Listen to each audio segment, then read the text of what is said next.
Meu nome é Lucas da Silva de Oliveira. Esse trabalho foi desenvolvido para a disciplina de Algoritmos e Estruturas de Dados 1, ministradas pelo professor Ricardo Vencio na Universidade de São Paulo para o curso de Informática Biomédica. Esse trabalho trata-se de uma aplicação de uma busca em profundidade em um solucionador para o jogo Resta 1. Para dar início, vou introduzir 3 conceitos fundamentais para o desenvolvimento do projeto. Primeiramente, o jogo Resta 1, que teve seus primeiros registros no século XVIII na França. O jogo consiste em um tabuleiro com 32 peças, de forma que o objetivo do jogo é fazer com que reste apenas uma peça no tabuleiro. Para isso, o jogador deve utilizar apenas o movimento de salto, que se baseia em retirar 2 peças consecutivas na posição vertical ou horizontal e adicionar uma peça no espaço vazio à frente. O jogo acaba quando resta apenas uma peça no tabuleiro ou não existem mais movimentos possíveis. Agora, falando um pouco sobre pilha e busca em profundidade. Formalmente, a busca em profundidade é uma técnica de exploração em grafos, na qual o algoritmo busca de forma exaustiva um nó específico caminhando pelos vértices da árvore, colocando em uma pilha o caminho para chegar até aquele nó.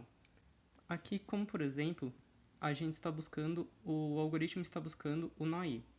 Ele começa aqui da raiz, o nó R, ele caminha até o nó H, empilhando esse movimento, até o nó Y, 2 e 3.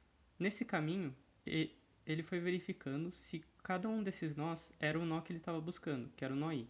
Ele não encontrou e ele chegou numa folha. Assim, ele volta até ele encontrar um nó que tem um caminho alternativo. Aqui no caso, o nó 2 não tinha caminho alternativo, nem o nó Y.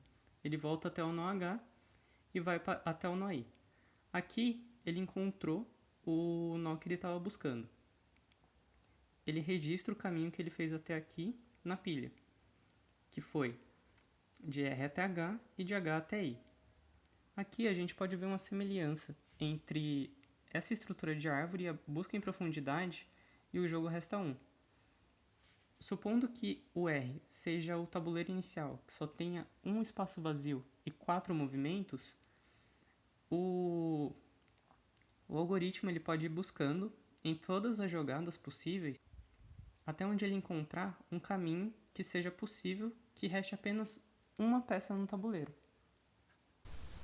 Aqui a gente tem o pseudocódigo da busca em profundidade. Desse lado a gente tem o pseudocódigo e aqui a gente tem a entrada do programa, que é uma matriz quadrada de tamanho 7. Nela, os 1s representam as peças e o 0 representa os espaços vazios. Aqui os 3 do canto são espaços inacessíveis para o algoritmo. No início do pseudocódigo, ele é dividido em 2 partes. A primeira é o caminho do grafo a primeira vez, até ele encontrar uma folha, que no caso até não existe, que no caso da aplicação é até o código encontrar um tabuleiro que não haja mais movimentos possíveis. E a segunda parte, com esse tabuleiro sem movimentos possíveis, ele verifica se a pilha está vazia, ou seja, se não tinha nenhum movimento possível, ou se o tamanho da pilha é diferente do número de peças do tabuleiro inicial menos 1. Porque se o tamanho da pilha for igual a esse número, quer dizer que o tabuleiro está resolvido. Pois, exemplo, aqui tem 32 peças, depois de 31 movimentos, vai sobrar apenas uma peça no tabuleiro.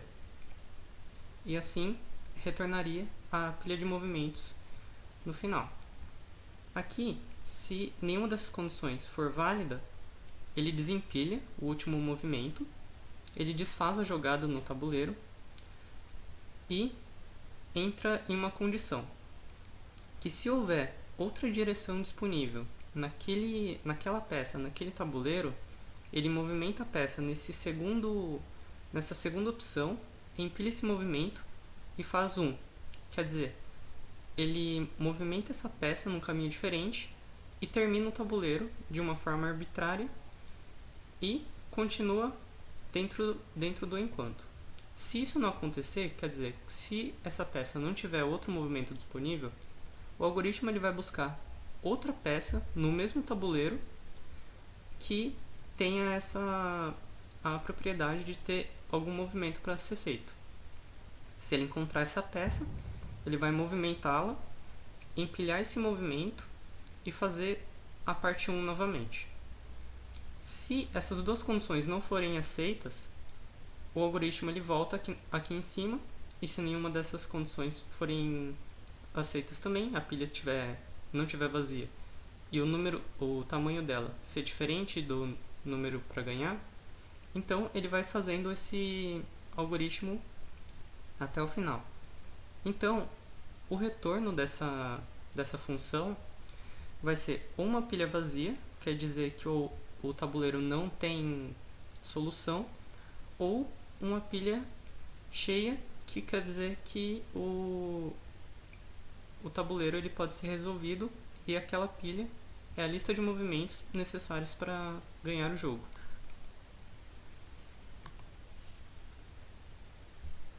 Aqui o algoritmo ele foi desenvolvido em Java e aqui a gente tem uma representação do programa em linguagem UML para facilitar a visualização. O programa ele é dividido em 4 classes, já que Java é uma linguagem orientada a objetos.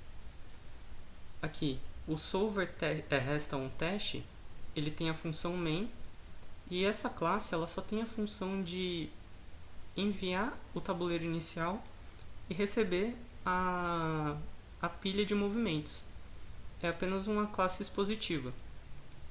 Aqui a gente tem a classe solver, que é a classe principal do programa, que ela tem todas as funções mostradas anteriormente no pseudocódigo, e ela utiliza a classe stack como uma pilha.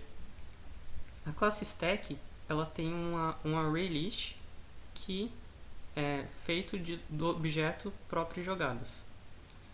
No objeto próprio jogadas, ele tem as propriedades de cada jogada, que é o x e o y de onde saiu o movimento, o x e o y do destino do movimento e o tipo de movimento que foi feito, se foi para cima, para baixo, para a direita ou para a esquerda. Essa classe aqui ela serve apenas como um tipo de dado. Você pode ver que todas as classes têm acesso a ela, porém ela não tem acesso a nenhuma função de nenhuma outra classe. Aqui é a saída do programa. Aqui ele apresenta a matriz inicial recebida, o número de movimentações. Esse número de movimentações é o número de pops e pushes que foram dados na pilha. O tempo de execução aqui deu 160 milissegundos. Esses números são a pilha de movimentos. Então, o primeiro movimento feito foi de 3-4 para 1-4, do tipo de movimento 2, que significa esquerda, e assim por diante, até o último movimento, que foi do x3, y5 para o x3, y3, com o tipo de movimento 3, que significa direita. Aqui no final a gente pode ver essa pilha de movimentos aplicada nessa matriz. E a gente pode ver que só tem um presente nessa matriz, ou seja, essa lista de movimentos foi executada e resolveu o algoritmo. Por fim, foi desenvolvida uma aplicação visual utilizando Java do jogo Resta 1.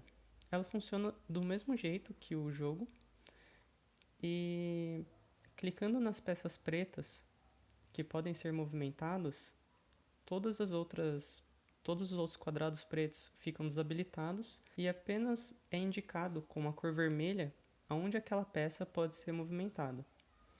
Assim que o tabuleiro atinge 20 peças, a opção de resolver é habilitada. Clicando na opção, o programa ele gera uma lista de movimentos para o jogador seguir para resolver o jogo.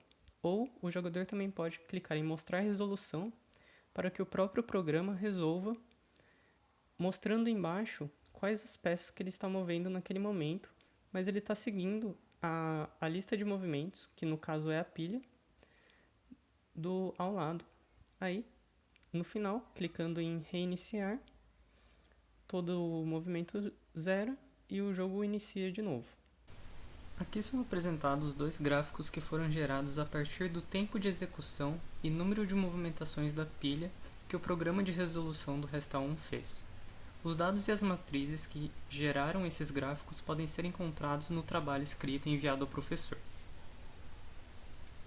Podemos ver que os dois gráficos estão diretamente relacionados e que caracterizam funções exponenciais. Isso significa que o problema de resolução do jogo é exponencial, o que em computação é um péssimo caso, pois o tempo de processamento em tabuleiros com uma grande quantidade de peças podem demorar muito tempo. E foi o que aconteceu com tabuleiros acima de 25 peças, não foi possível calcular o tempo de execução. Um ponto a ser observado são as movimentações e o tempo de execução dos tabuleiros com 22, 23, 24 e 25 peças, que possuem um tempo de execução e número de movimentação menor que o tabuleiro de 21 peças. Isso ocorre pois nesses tabuleiros, o caminho que leva à solução do jogo é encontrado no início da execução do programa, diferente do tabuleiro com 21 peças, em que mais caminhos são visitados antes da solução ser encontrada. Por fim, é possível concluir que o algoritmo de busca em profundidade aplicado em um solucionador do jogo Resta 1 é correto, pois resolve como esperado o jogo. Porém, é pouco eficiente, visto que, com um tabuleiro com uma grande quantidade de peças, não é possível solucionar o problema em tempo hábil. Uma solução para este problema é utilizar um algoritmo mais sofisticado que possa excluir caminhos que não levam à vitória sem ter que visitá-los. O código utilizado no solucionador está disponível no trabalho escrito e enviado ao professor, e o código da tela visual do jogo Resta 1 está disponível no GitHub, com o link na descrição desse vídeo, e no e-mail enviado ao professor. Obrigado.